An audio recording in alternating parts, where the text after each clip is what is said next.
warahmatullahi wabarakatuh. Kembali lagi di channel Meilan Kartika. Bagaimana kabarnya teman-teman hari ini? Mudah-mudahan selalu dalam keadaan sehat ya. Dan mudah-mudahan juga Allah selalu memberikan keberkahan dan kebahagiaan untuk teman-teman semua. Amin. Jadi di video kali ini tuh aku bakalan bikinin budgeting buat salah satu dari subscriber aku. Jadi sebenarnya dia itu komennya pingin dibikinin daftar belanjaan hemat selama 1 minggu ya.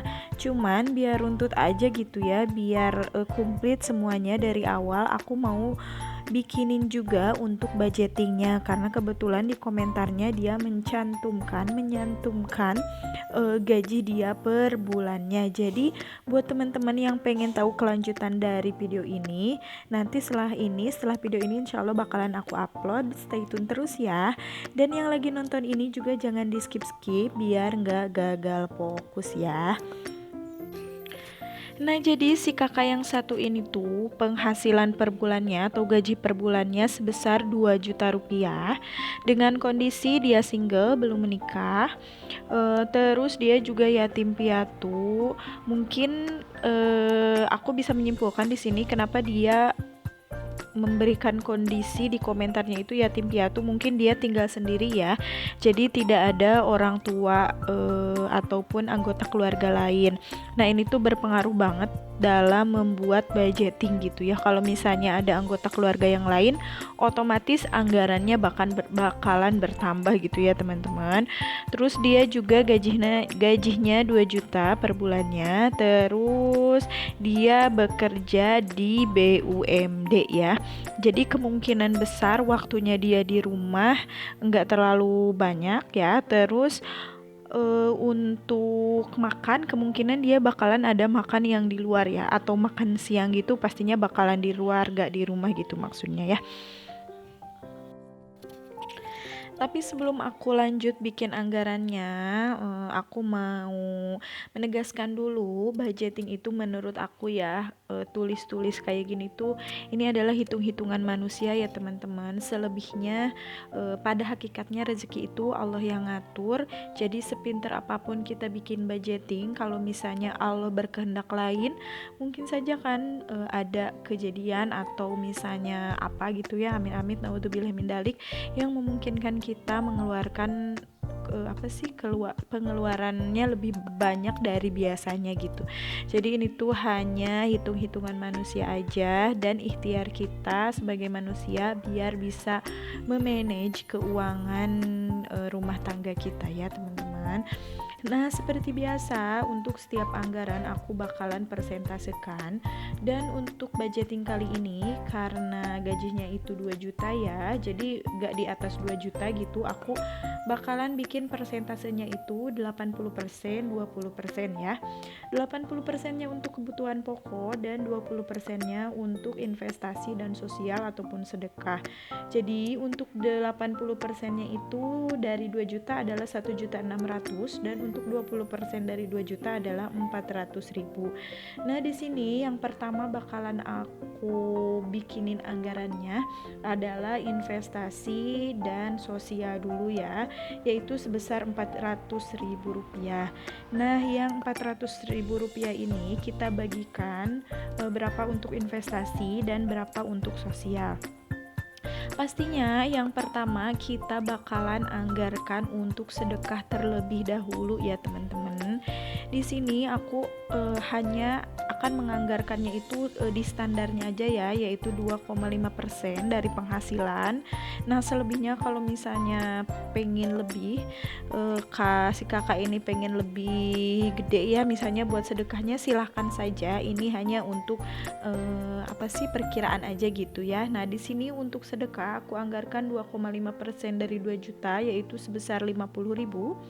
Lanjut untuk dana darurat, ini tuh penting banget, pokoknya wajib banget ada dana darurat. Nah, di sini dana darurat aku anggarkan 100.000 ya.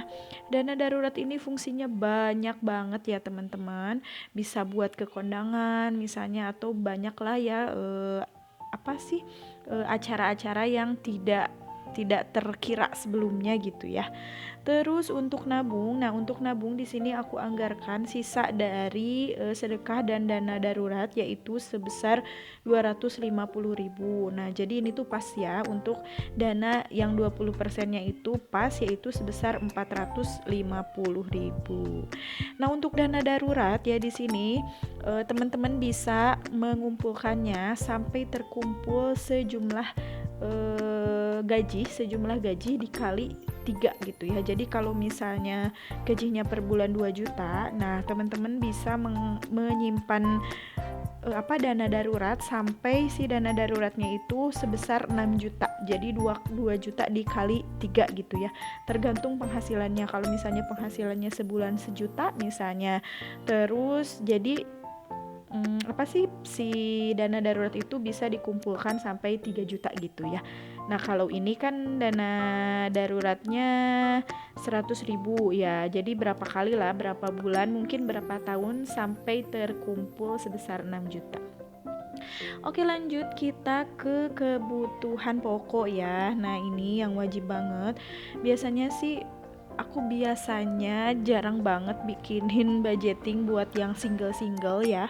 Biasanya bikinin budgeting buat yang berumah tangga yang sudah punya anak, tapi kita coba aja. Mudah-mudahan gak ada yang kelewat ya.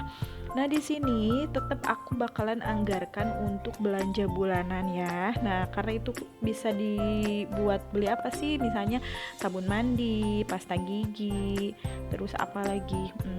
Soklin-soklinan gitulah buat nyuci, buat apalah gitu. Nah, di sini aku anggarkan 100.000 aja. Ya, terus lanjut untuk belanja mingguan. Nah, di sini nih intinya di belanja mingguan. Karena ini sendiri ya menurut aku, karena untuk aku juga yang anggota keluarganya 4 masih cukup untuk belanja sebulan itu 100.000 seminggu 100.000, jadi sebulan itu 400.000. Nah, untuk kakak yang ini aku bakalan anggarkan 50.000 per minggunya, jadi untuk anggaran belanja mingguannya itu sebesar 200.000 per bulannya.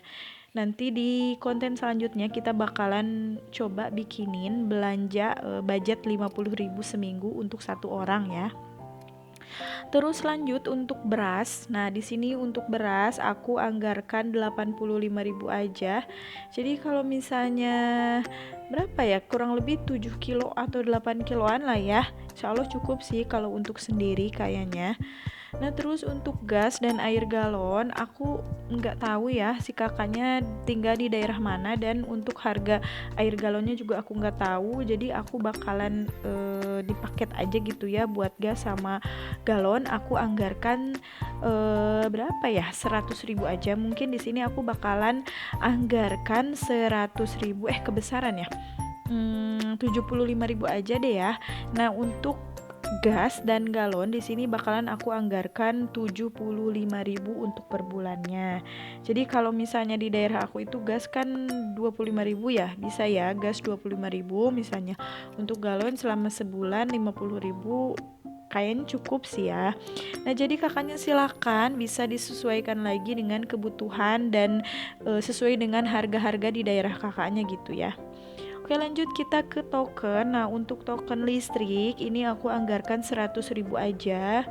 Tergantung apa sih peralatan yang ada di rumah kakaknya ya. Kalau misalnya ada kulkas, mesin cuci misalnya, atau dispenser mungkin bisa lebih besar, atau mungkin karena nggak ada yang kayak gitu bisa lebih kecil, itu bisa disesuaikan aja. Terus untuk bensin, nah ini karena si kakaknya kerja, otomatis ada kegiatan di luar ya. Kalaupun misalnya kakaknya nggak punya kendaraan, misalnya pakai kendaraan umum, nah ini bisa juga digunakan untuk ongkos ya. Untuk bensin aku anggarkan 300.000 per bulannya ya, jadi 100.000 per harinya gitu. Terus lanjut untuk kuota internet. Nah, biasanya sih ini masih harus banget ya. Untuk yang muda-muda wajib banget kuota internet. Di sini aku anggarkan 100.000 aja. Jadi kalau misalnya kakaknya biasa menggunakan lebih dari itu, kalau bisa ya diminimalisir lagi untuk penggunaan kuota internetnya. Lanjut lagi kita ke make up dan skincare. Nah, biasanya untuk yang muda-muda yang single-single bisa disebut kebutuhan wajib nih ya untuk masalah make up dan skincare-nya. Apalagi yang biasa kerja di luar, biasanya nggak mungkin kan kalau misalnya pakai polos-polos gitu. Jadi di sini aku anggarkan make up dan skincare-nya 150.000 per bulannya. Nah, di sini untuk pegangan ya bisa buat jajan mungkin ya atau buat apalah ya. Di sini aku anggarkan 300.000 sebulannya, jadi 10.000 seharinya. Tapi kalau dihitung-hitung, jadi pegangannya itu bisa 20.000 ya. Buat ongkos itu kan lumayan ya, 10.000 ditambah ini 10.000 jadi total 20.000. Masih lumayan sih menurut aku. Nah, di sini untuk lain-lainnya aku anggarkan 50.000 aja. Ini tuh maksudnya takutnya mungkin ada yang minta sumbangan nanti atau untuk biaya kebersihan atau apalah, itu kita anggarkan aja buat lain-lain, buat biaya tak terduga di luar dana darurat sebesar 50.000. Dan totalnya untuk kebutuhan pokok ini tuh 1.460.000 ya. Jadi dari total 1.600.000 itu masih ada sisa ya teman-teman, alhamdulillah. Dan sisanya itu sebesar 140.000. Masya Allah, ini tuh menurut aku lumayan banget ya. Dan untuk sisa yang 140.000 ini tuh bisa banget dipakai buat apa aja, terserah teman-temannya, enaknya maunya digunakan buat apa. Mau buat sedekah boleh banget, karena tadi kan anggarannya cuma 50.000 ya. Mau ditambahkan misalnya 40.000 boleh banget. Ini karena ini tuh anggaran free ya, bener-bener nggak buat apa-apa lagi gitu ya. Terus misalnya mau dibikin buat sinking fund boleh banget. Mau beli lemari misalnya tanpa nyicil, kita nabung aja dulu, dicicil misalnya setiap minggunya sendiri ya, dicicil sendiri tanpa orang lain. Jadi menunda dulu keinginannya dengan cara menabung sedikit-sedikit gitulah. Atau mungkin buat beli baju juga boleh banget ya teman-teman. Jadi kalau misalnya kakaknya mau beli baju, kerudung baru misalnya, mau tas, nah boleh dari anggaran sisa yang ini. Jadi enak banget ya kalau misalnya kita punya sisa kayak gini tuh rasanya bahagia banget, soalnya kan kebutuhan inti semuanya sudah terpenuhi ya, tinggal keinginan kita aja gitu, tapi tetap ngerem karena budgetnya juga nggak banyak ya. Terus mungkin misalnya bisa buat ditabung lagi, karena tadi budgetnya kan nabung cuma 250, pengen lebih gede misalnya jadi 350, boleh banget pokoknya. Terus bisa juga buat modal usaha kecil-kecilan misalnya ya, mau sekarang kan udah banyak ya dropship dropship gitu, atau jadi reseller, boleh banget pokoknya ya. Dan kunci utama ya dari membuat budgeting ini biar bisa terrealisasi dengan baik adalah bersyukur ya teman-teman. Kita harus selalu melihat ke bawah, jangan ke atas ya. Jadi kita harus melihat orang-orang di sekitar kita yang ada di bawah kita, biar kita selalu merasa bersyukur gitu ya. Yang selanjutnya, disiplin dengan anggaran yang sudah dibuat. Jadi kalau misalnya gini ya, anggaran buat pegangan misalnya 300.000, ya udah 300 aja, jangan dilebih-lebihin. Kalau misalnya kita untuk pegangannya ternyata kurang, ya kita harus cari lagi dana dari yang lain dengan cara usaha atau apa gitu ya. Dan yang selanjutnya komitmen dari awal kalau kita bakalan disiplin dan bakalan ngejalanin pengeluaran kita itu sesuai dengan anggaran-anggaran yang udah kita buat. Nah, sekian untuk video kali ini, mudah-mudahan bisa bermanfaat. Terima kasih udah subscribe aku. Assalamualaikum warahmatullahi wabarakatuh.